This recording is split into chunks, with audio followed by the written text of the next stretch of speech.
Hello everyone. तो आज का हमारा टॉपिक है growth and development B Ed semester 1 का role of family school and society in cognitive affective and psychomotor development of the children. तो इसमें डेवलपमेंट ऑफ चाइल्ड की बात करी गई है। ये टॉपिक आपका डेवलपमेंट ऑफ चाइल्ड का है, यानी एक चाइल्ड की डेवलपमेंट के ऊपर फैमिली का क्या रोल होता है, स्कूल का क्या रोल होता है, सोसाइटी का क्या रोल होता है बच्चे की कॉग्निटिव डेवलपमेंट में, यानी मेंटल, अफेक्टिव यानी उसकी इमोशनल एंड साइकोमोटर यानी कि फिजिकल डेवलपमेंट में उसकी क्या इम्पोर्टेंस होती है। तो पहले डेवलपमेंट के बारे में जान लेते हैं थोड़ा सा। अगर हम ह्यूमन डेवलपमेंट की बात करें, क्योंकि चाइल्ड एक ह्यूमन का बच्चा ही है, तो अगर हम ह्यूमन डेवलपमेंट की बात करें तो हमारी जो ह्यूमन डेवलपमेंट है वो मल्टी डायमेंशनल होती है। मल्टी डायमेंशनल मतलब वो एक ही तरह की उसकी डेवलपमेंट नहीं होती जाएगी। फॉर एग्जांपल अगर मैं कॉग्निटिव डेवलपमेंट की बात करूँ तो ऐसा नहीं है कि एक बच्चे की सिर्फ कॉग्निटिव डेवलपमेंट ही होगी, बल्कि उसकी इमोशनल, उसकी साइकोलॉजिकल, उसकी मेंटल एंड उसकी अदर फिजिकल डेवलपमेंट के एस्पेक्ट में उसकी डेवलपमेंट होती जाएगी। मतलब उसकी multi dimensional, it is multi dimensional, that is all round development of a child. ठीक है, डेवलपमेंट लाइफ लॉन्ग होती है। जैसे ग्रोथ में आपने पढ़ा था कि ग्रोथ होती है एक लिमिटेड टाइम पीरियड के लिए, जब तक हम एक मेच्योरिटी की एज अटेन नहीं कर लेते तब तक ग्रोथ होती जाती है हमारी। बट जो डेवलपमेंट है वो लाइफ लॉन्ग रहती है। आपकी मदर के वूम में आपकी डेवलपमेंट शुरू हो जाती है एंड टिल योर डेथ ये डेवलपमेंट चलती जाती है। तो पहले बात करते हैं हमारी कॉग्निटिव डेवलपमेंट, जो कि हमने पढ़ा अभी टॉपिक में कि role of family school and society in cognitive affective and psychomotor development. तो कॉग्निटिव डेवलपमेंट क्या होती है, मतलब हमारी एबिलिटी टू परसीव, हम कैसे चीज़ों को देखते हैं, कैसे उन्हें लेते हैं, हमारा क्या नज़रिया है, हम इंफॉर्मेशन को स्टोर कैसे करते हैं। ठीक है, हम इंफॉर्मेशन को प्रोसेस कैसे करते हैं, मतलब हमने इंफॉर्मेशन कैसे उसको एनालाइज करा हमारे ब्रेन ने, हम उसे रिट्रीव कैसे करते हैं, उसे रिटेंशन, उसकी रिटेंशन कितनी देर तक रहती है, कुछ बच्चों में रिटेंशन किसी इंफॉर्मेशन की ज़्यादा रहती है। मतलब हर किसी की ये डेवलपमेंट कहीं ना कहीं चेंज होती है और सबकी इक्वल डेवलपमेंट ये नहीं होती। ठीक है, ऊपर नीचे परसेंटेज आपको देखने की मिलती है ये डेवलपमेंट में, और आप इंफॉर्मेशन को कितनी देर तक रिटेंशन करके रखते हैं उसकी। ठीक है, फॉर एग्जाम्पल अगर चाइल्ड बहुत क्यूरियस है और वो बहुत सारे क्वेश्चन पूछता है, आपने देखा होगा कि बच्चे बहुत सारे क्वेश्चन पूछते हैं कि इसका मतलब क्या है, ये कौन सी चीज़ है और इसका क्या मतलब होता है। ठीक है, तो इसका मतलब उसकी बच्चे की कॉग्निटिव डेवलपमेंट हो रही है। Then is affective development. Affective development मतलब इमोशनल इंटरप्रिटेशन क्या है, इंफॉर्मेशन और नॉलेज को हम कोई इंफॉर्मेशन अगर हमें मिली है, हम उसको कैसे इमोशनली एनालाइज कर पा रहे हैं। ठीक है, हम उसके बारे में क्या फील कर रहे हैं। फॉर एग्जाम्पल हम अपने बारे में क्या फील करते हैं, हम लोगों के बारे में क्या सोचते हैं, हम थिंग्स को कैसे प्रिसीव करते हैं। ठीक है, उनके बारे में क्या फील करते हैं। For example how I am feeling about this pet. For example कि एक बच्चे को सड़क पे कोई डॉगी दिखा, तो उसने देखा कि वो बहुत पेन में है और उसे भी वो कहीं ना कहीं एम्पथी उसके लिए फील हुई या सिंपथी उसके लिए आई। तो that is affective development, that is emotional development. ठीक है, when your child is able to put himself or herself in the shoe of other, that is called empathy, and that is one of the example of affective development। Cognitive या psychomotor development की अगर हम बात करें तो ये natural tendency होती है हमारी या डायरेक्टेड एफर्ट्स होते हैं। ठीक है, ये गोल ओरिएंटेड होता है साइकोमोटर डेवलपमेंट। वाई और मोटिवेशन की फीलिंग आती है हम जब लॉजिक ढूंढना लग जाए, हम जब किसी चीज़ का लॉजिक फाइंड करना शुरू कर दें, उसके पीछे का साइंटिफिक रीज़न ढूंढना शुरू कर दें, हमारी मोटिवेशन जब इसके बीच में आ जाए। ठीक है, and changes in physical body, तो ये होता है, ये यहाँ तक जब मोटिवेशन की बात हो रही है ये होती है हमारी कॉग्निटिव डेवलपमेंट। लेकिन साइकोमोटर क्या होती है, चेंजेस इन फिजिकल बॉडी, जैसे कि बोन की थिकनेस इंक्रीज होना, साइज, बोन का साइज बड़ा होना, हमारा वेट गेन होना, हमारी विजन अच्छी होनी, हम कैसे देख पा रहे हैं, हमारी हियरिंग कितनी है, ठीक है। तो दीज आर साइकोमोटर डेवलपमेंट। और जब हमारी नेचुरल टेंडेंसी की बात हो, डायरेक्टेड एफर्ट्स की बात हो, गोल ओरिएंटेशन और मोटिवेशन की बात हो, दैट इज कॉग्निटिव डेवलपमेंट। तो अब बात करते हैं पहली, फैमिली का रोल क्या होता है हमारी cognitive, affective and psychomotor development में। पहले फैमिली हमारी ओवरऑल पर्सनैलिटी को शेप करती है। कैसे? हमें मॉरल्स प्रोवाइड करती है हमारी फैमिली। अगर हम अपनी फैमिली में हैं, when a child is born, तो उसमें मॉरल वैल्यू सबसे पहले कौन इनकलकेट करता है? दैट इज हिज और हर फैमिली। एंड हमारी बिहेवियरल डेवलपमेंट भी होती है, हमें क्या करना है, क्या नहीं करना है, what is right, what is wrong. तो हमारी बिहेवियरल डेवलपमेंट भी हमारी फैमिली के थ्रू होती है, ठीक है। According to Mack and Young क्या कहते हैं? The family is the basic primary group of personality development. Basic primary group है फैमिली। बेसिक प्राइमरी ग्रुप मतलब सबसे पहला जो हमारी जिंदगी में कोई ग्रुप आता है, दैट इज फैमिली। और वो क्या करता है? हमारी पर्सनैलिटी डेवलपमेंट करता है। You must quote this example, and examples क्योंकि बहुत इंपॉर्टेंट हो जाते हैं आपके आंसर्स के लिए, so this is one of the easy definition to quote. And family और क्या करती है? पहला तो मॉरल, देन बिहेवियरल, फिर आता है हमारी अफेक्टिव डेवलपमेंट में कैसे मदद करती है, हमें केयर करती है, हमें प्यार करती है फैमिली, तो दैट इज अफेक्टिव डेवलपमेंट। हमारी सोशल डेवलपमेंट में भी फैमिली का रोल होता है। हम जब छोटे होते हैं तो हमें सोसाइटी के साथ कैसे इंटरेक्ट करना है, हमें इंट्रोड्यूस करवाती है हमारी फैमिली, ठीक है। Then is vocational development. Vocational development मतलब हमारे जो बेसिक फंक्शंस है, वोकेशनल डेवलपमेंट होती है हमारी, ठीक है। देन इज बेसिक फंक्शंस, जैसे basic function for example speaking, walking, eating, ये बहुत ही बेसिक फंक्शन है जो हमारी फैमिली हमें सिखाती है as a child. Then is habits. हमारी हैबिट्स डेवलपमेंट करने में बहुत मदद करती है, जैसे हेल्दी ईटिंग हैबिट्स, डेली सुबह मॉर्निंग में जल्दी उठना, early to rise, early to bed, है ना।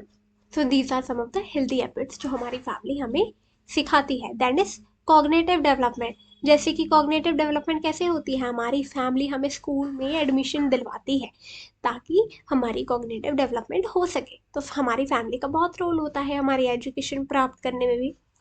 तो रोल ऑफ स्कूल क्या है?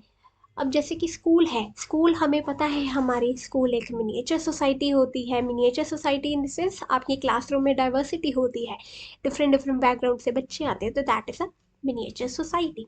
स्कूल की अपनी एक फिलॉसफी होती है जिसके ऊपर वो चल रहा होता है, उसके एम्स एंड ऑब्जेक्टिव उस फिलॉसफी पर तय होते हैं।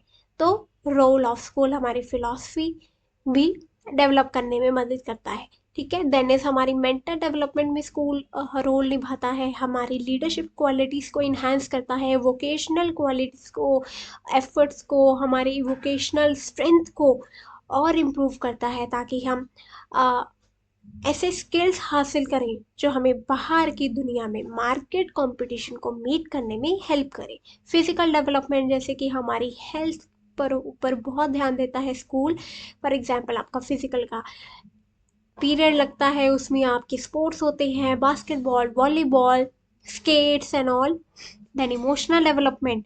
इमोशनल डेवलपमेंट कैसे? आप जब एक क्लास में होते हैं, you will face disputes, you will face a lot of issues, but school आपको एक पेशेंस एंड टॉलरेंस के साथ वो सब कैसे सहना है, वो आपको स्कूल सिखाता है। देन एस एक्टिव इन्वायरमेंट आपको प्रोवाइड करता है जहाँ पे बहुत सारे बच्चे पढ़ने वाले हैं, but how you can stand apart from them and rise and shine, तो वो हमें स्कूल सिखाता है, हमें स्कूल एनवायरनमेंट प्रोवाइड करता है। नेशनल इंटीग्रेशन, फॉर एग्जाम्पल हमारे स्कूल्स में बहुत सारी सोसाइटीज़ हैं, NCC, NSS, these contribute in national integration. आप में एक सोशल सर्विस की भावना लेके आते हैं स्कूल। देन इंटरनेशनल अंडरस्टैंडिंग, आपके जो स्कूल के सब्जेक्ट्स हैं, फॉर एग्जांपल एनवायरमेंटल स्टडीज़, आपके सोशल स्टडीज़ के जो सब्जेक्ट्स हैं, like political science, history, geography, ये आपकी इंटरनेशनल अंडरस्टैंडिंग को इम्प्रूव करता है। इवन लाइब्रेरी में जो आपकी बुक्स होती हैं, उसमें न्यूज़पेपर्स, पीरियोडिकल, मैगजीन्स के जो आर्टिकल्स आते हैं, these also contributed international understanding. Then is role of society. Role of society क्या है? आपकी लाइकनेस में आपको पता चलता है कि आपको सोसाइटी में क्या पसंद है और क्या नहीं पसंद. For example some rules and unwritten norms आपको कुछ ठीक लगते हैं और कुछ स्टीरियोटाइप लगते हैं. तो आपकी लाइकनेस क्या है ये आपको सोसाइटी में रह के ही पता चलती है. ठीक है. जब आप एक घर में रहते हैं, for example you are living in on rent, तो आप जब एक रेंट के घर में रहते हैं, then you change for some other reasons for a better locality, आप किसी और रेंट पे जाते हैं, तो आपको वो डिफ्रेंशिएशन करने का मौका मिलता है कि वो घर ज़्यादा अच्छा था या ये वाला घर ज़्यादा अच्छा है, यहाँ पे फैसिलिटीज़ ज़्यादा अच्छी थी या वहाँ पे फैसिलिटीज़ ज़्यादा अच्छी थी. तो your likeness depend on the society you live in. और रोल ऑफ सोसाइटी ये है आपकी लाइकनेस का पता चलता है आपको. ठीक है. ऑर्गेनाइजेशन, आपकी बहुत सारी सोसाइटीज़ होते हैं, क्लब्स होते हैं. ठीक है. जैसे कि आपके सोसाइटी जैसे Sutlej club, then senior citizen clubs. तो ये जितनी भी ऑर्गेनाइजेशंस होती हैं ये आपको मदद करती हैं. फॉर एग्जांपल कोई रिलीजियस ऑर्गेनाइजेशन है तो वो फंड इकट्ठा करते हैं ताकि एक अच्छा सा फंक्शन रखा जा सके at the end of the month. तो ये ऑर्गेनाइजेशन आपको आपकी डेवलपमेंट करती है. इंटरडिपेंडेंस, आपको पता चलता है कि आपकी सोसाइटी पर बहुत ज़्यादा डिपेंडेंस है और सोसाइटी की आपके ऊपर बहुत ज़्यादा डिपेंडेंस है. And we all are living interdependence on each other. ठीक है. हमारी सोसाइटी में कॉपरेशन का के बिना कोई सोसाइटी नहीं चल सकती. Cooperation is very important. हम सबको पीस एंड हार्मनी के साथ रहना है. एजुकेशन सोसाइटी से आपको मिलती है. सोसाइटी में आपके स्कूल्स होते हैं, आपकी ट्यूशन्स होती हैं, तो एजुकेशन भी आपको कोचिंग सेंटर्स होते हैं. तो एजुकेशन आपको सोसाइटी से मिलती है. जॉब आपको सोसाइटी से मिलती है. For example you get your internship somewhere and you get your permanent job somewhere. ठीक है. कहीं ना कहीं तो जॉब होगी ना सोसाइटी में, तो सोसाइटी से जॉब मिलती है. रूल्स एंड नॉर्म्स पता चलते हैं आपको सोसाइटी के. रूल्स एंड नॉर्म्स कहीं लिखे नहीं होते, these are unwritten but you obey them, you still obey them directly और indirectly, you still obey them. Emotional development में आपकी मदद होती है. For example you are in dispute with some of the member of your society, but still you somewhere have the hope, यार हो जाएगा manage, कोई बात नहीं है ना, we need not to fight with someone. And you slowly develop the emotional ability to control your emotions.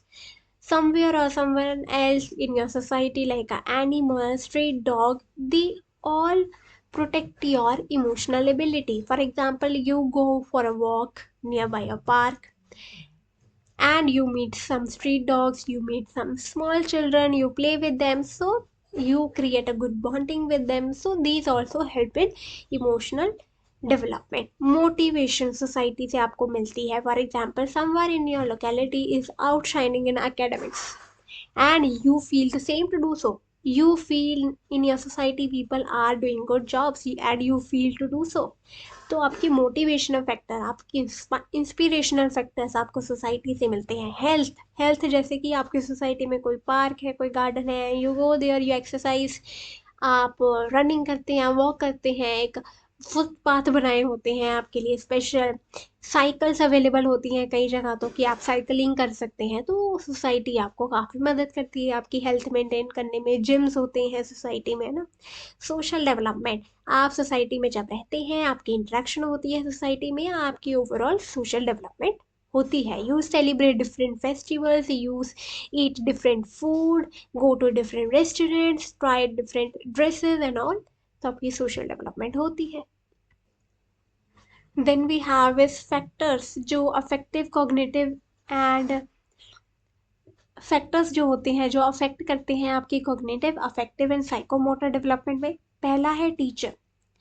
Teacher कैसे affect करता है? अगर आपकी टीचर अच्छी होंगी तो शी विल टेक केयर कि आपकी कॉग्निटिव डेवलपमेंट हो, आपकी अफेक्टिव डेवलपमेंट हो और आपकी साइकोमोटर डेवलपमेंट हो. एक टीचर जब अच्छी होती है, a teacher when is careful of her children, she will take care कि सब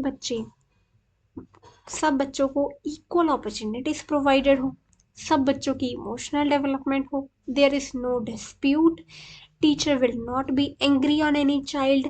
बच्चे की वो मदद करेंगी कि अगर बच्चे को लिखना नहीं आता तो वो शुरू से स्टार्ट करवाए उसको लिखना। अगर किसी बच्चे की लैंग्वेज डेवलपमेंट नहीं है, कोई फॉर एग्जांपल कोई बच्चा हिंदी मीडियम से ट्रांसफ़र करके इंग्लिश मीडियम में आया, तो उसे इंग्लिश नहीं आती, बुक्स रीड करनी भी नहीं आती, तो टीचर शुड बी एफिशिएंट कि वो बच्चे का पूरा ध्यान रखे। ठीक है। एनवायरनमेंट, अगर आपके एनवायरनमेंट में ऐसी अपॉर्चुनिटीज़ हैं कि आप बहुत अच्छे स्कूल में जा रहे हो, आपकी सोसाइटी बहुत डिसेंट है, बट हर जगह ऐसा नहीं होता, बट स्टिल योर एनवायरनमेंट कहीं ना कहीं वो कोशिश करें। आपकी फैमिली हो सकती है, आपकी सोसाइटी हो सकती है इन विच यू लिव इन, आपकी स्कूल भी इन्वायरमेंट का पार्ट है, तो वो भी कहीं ना कहीं ये ध्यान रखें कि बच्चे की ऑल राउंड डेवलपमेंट में वो योगदान दें। ग्रुप्स, आप जैसे जिन ग्रुप्स का पार्ट है, फॉर एग्जाम्पल योर फैमिली, वो आप चेंज नहीं कर सकते। Your friends, yes you can change. अगर आपको पता है कि आपके फ्रेंड्स ऐसे हैं who are indulge in wrong practices, you should have the the courage to leave your friends for your own benefit। ठीक है। तो आप जिन ग्रुप्स का पार्ट है वो भी बहुत अफेक्ट करते हैं कि आपकी ये development, cognitive, affective and psychomotor development कैसे होगी। सोसाइटी, वही आप जिस सोसाइटी में रहते हैं, लोग आसपास आपके कैसे हैं, if you are concern about चार लोग क्या कहेंगे, your development will not be up to that potential that was by able to you to reach that potential। conflict and disputes, आप conflicts and disputes को कैसे handle करते हैं, you react और you respond, तो आपकी डेवलपमेंट ऐसे भी होगी। स्कूल एग्जामिनेशन गाइडेंस, स्कूल में आपके एग्जामिनेशन कैसे होते हैं, फॉर एग्जांपल वो रट्टाफिकेशन वाले एग्जामिनेशन होते हैं कि बुक में से क्वेश्चन उठाया और आंसर दे दिया, तो वो आपकी डेवलपमेंट में इतनी कॉग्निटिव डेवलपमेंट नहीं होगी। अगर स्कूल्स आपके रिफ्लेक्टिव क्वेश्चंस डालते हैं, what are your opinion on the democracy of India, तो आप खुद अपने ओपिनियन लिख पाएंगे अपनी लैंग्वेज में। अपनी लैंग्वेज में इन द सेंस, लैंग्वेज तो आपकी इंग्लिश ही होगी, बट योर ओन व्यूज। ठीक है। तो रिफ्लेक्टिव क्वेश्चन ज़्यादा से ज़्यादा, but what do you believe, what lesson you have learned from this chapter। तो ऐसे ऐसे जब रिफ्लेक्टिव क्वेश्चंस आते हैं तो एग्जामिनेशन आपकी कॉग्निटिव डेवलपमेंट पर जोर दे रहा है। गाइडेंस, फॉर एग्जांपल बच्चों की मेंटल हेल्थ कई बारी ठीक नहीं होती, for example some children are very anxious before exams, तो गाइडेंस एंड काउंसलिंग सेल्स होने चाहिए स्कूल्स में जो बच्चों की काउंसलिंग करें, and time to time mental health awareness के सेशंस लगाते रहें ताकि आपकी कॉग्निटिव एंड अफेक्टिव डेवलपमेंट अच्छे से हो। होम इन्वायरमेंट, अगर आपकी फैमिली टॉक्सिक है, अगर एक बच्चे की फैमिली टॉक्सिक है, तो आप कैसे मान सकते हैं कि उसे एक ऐसा घर पे इन्वायरमेंट मिल रहा है जो कि बहुत हेल्दी है, उसकी पढ़ाई में बढ़ावा दिया जा रहा है, उसके इमोशंस को समझा जा रहा है, नहीं, उस बच्चे पर एब्यूज़ हो रहा है, डायरेक्टली और इनडायरेक्टली उस पर मेंटल एब्यूज़ हो रहा है। तो आपका होम का इन्वायरमेंट कैसा है, that also depends on a child कि उसकी डेवलपमेंट कैसे होगी। तो कंक्लूजन की बात करें कि रोल ऑफ टीचर्स ऐसा होना चाहिए कि हर टीचर अपना बेस्ट दे, अपने जस्टिस करे अपने प्रोफेशन के साथ, बच्चों की ऑल राउंड डेवलपमेंट पे फोकस करें। यही रोल पेरेंट्स का होना चाहिए और यही रोल सोसाइटी का होना चाहिए कि बच्चे की cognitive, affective and psychomotor development इतने अच्छे से हो कि हर सोसाइटी का बच्चा अपनी अपनी फील्ड में आउटशाइन करे, and we get in return a better society, because हम जो करेंगे वही आने वाली जनरेशन करेगी, and we should do justice to our roles as a citizen, as a concerned citizen of the country। And बच्चों का जो भी बिहेवियर है, बुरा है अच्छा है, उसे एक्सेप्ट करें। अगर बहुत बुरा है तो उसमें चेंज लाने की कोशिश करें, बट पेशेंस के साथ, टॉलरेंस के साथ। ठीक है। बच्चों को अनवांटेड फील ना कराया जाए, accept them for who they are, because every child is unique. Cooperation पर जोर दें, बच्चे बड़ों से सीखते हैं, तो अगर बड़े कॉपरेट करेंगे तो बच्चे भी सीखेंगे। पीस, बच्चों में पीस डेवलपमेंट करने की कोशिश करें, बच्चों में टॉलरेंस, पेशेंस, परसिवरेंस जैसी क्वालिटीज़ इन्हेंस करें। एग्जामिनेशन सिस्टम इम्प्रूव होना चाहिए कंट्री में, सिर्फ वो रट्टाफिकेशन ही नहीं बल्कि रिफ्लेक्टिव क्वेश्चंस पर ध्यान देना चाहिए। अर्ली डिटेक्शन, अर्ली डिटेक्शन मतलब अगर किसी बच्चे में कोई डिसऑर्डर है, फॉर एग्जांपल कोई भी डिसऑर्डर हो सकता है, इधर लर्निंग डिसऑर्डर, इधर mental health disorder, OCD, obsessive compulsive disorders commonly देखा जाता है, तो ये बच्चों में अर्ली डिटेक्शन होनी चाहिए ताकि बच्चे जल्दी से इसकी ट्रीटमेंट ले सके। ठीक है, इसको एक स्टिग्मा ना समझा जाए, बल्कि बच्चों को जल्दी से जल्दी हेल्थ और उनको ट्रीटमेंट प्रोवाइड किया जाना चाहिए। पॉजिटिव सेल्फ टॉक, बच्चे आजकल अपने आप को कंपेयर करते हैं, उनमें पॉजिटिव सेल्फ टॉक की इंकरेजमेंट लानी चाहिए ताकि वो खुद के बारे में अच्छा सोचे, अपने बारे में अच्छी बातें करे, दूसरों का बुरा ना सोचे बट अपने लिए अच्छा सोचे। So with this we are completed with the topic, and if you like the session then to hit like, comment and subscribe, and comment में लिखिएगा आपको और कौन सा टॉपिक चाहिए। if you need any help then in description box there is my email id, you can send me an email, and these are your notes. If you want photos of these notes then do message me or send me an email. And with this we are done with the topic. Hit like, comment and subscribe. Thank you.